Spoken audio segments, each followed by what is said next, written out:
ఇప్పుడు నేను ఈ నెంబరు అసలు నేము అంటే రియల్ నేమ్ ఏంది ఏం కదా అని చెప్పి మనం తెలుసుకోవచ్చు. దానికోసం సింపుల్గా మీకు తెలిసి ఉంటుంది, pan card, Aadhaar card, voter ID, లేకుంటే ఇందులో మన ఏంటి ఫోన్పేలు ఇవన్నిట్లలో మనకు కరెక్ట్ ఒరిజినల్ నేమ్ అయితే ఇస్తారు. ఇప్పుడు నేను ఒరిజినల్ నేమ్ తెలుసుకోవడానికి మనము ఫోన్పే కానీ, గూగుల్ పే కానీ, పేటీఎం కానీ ఏదైనా సరే ఓపెన్ చేయండి. ఓపెన్ చేసి ఇందాక మనకు వచ్చింది ఒక నెంబరు స్పామ్ కాల్, ఆ నెంబర్ మనం ఇక్కడ సబ్సిడీ ఎంటర్ చేద్దాము. ఫోన్పేలో ఇక్కడ 2 మొబైల్ నెంబర్ అయితే మనం కొత్తగా ఫోన్పే నెంబర్ ఎంటర్ చేస్తాం కదా వల్ల, అక్కడ మీరు ఏం చేస్తారంటే ఆ నెంబర్ ఎంటర్ చేయాలి 89. ఇప్పుడు చూద్దాము వాళ్ళ రియల్ నేమ్ ఏంటి మనకి ఇక్కడ చూపిస్తుంది చూడండి.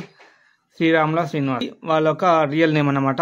ఇలా మనము వాళ్ళ రియల్ నేమ్ అయితే తెలుసుకోవచ్చు. ఒకవేళ మన చుట్టుపక్కల ఫ్రెండ్స్ కానీ, మన రిలేటివ్ కానీ, లేకుంటే ఎవరైనా మనకు ఇలా స్పామ్ కాల్స్ కానీ తెలియకుంటే వేరే నెంబర్ నుంచి కానీ ట్రూ కలర్లో పేరు మార్చుకొని చేస్తారు. అంటే మనకి ఇక్కడ ఫర్ ఎగ్జాంపుల్ చూసుకుంటే శ్రీరాముల శ్రీనివాస్ చెప్పి వచ్చింది. అదే ఒక ట్రూ కలర్ చూస్తే ఏమొస్తుందో మీకు చూపిస్తాను. నెంబర్ ఓపెన్ చేస్తే ఇక్కడ చూడొచ్చు, అనుస విలేజ్ లోక్సు అనీసా అని చెప్పి ఉంది. ఈ నెంబర్ తోటి నాకు వచ్చింది. ఈ నెంబర్ కాల్ చేస్తే నాకు ఇక్కడ ఇలా అయితే వెళ్తుంది.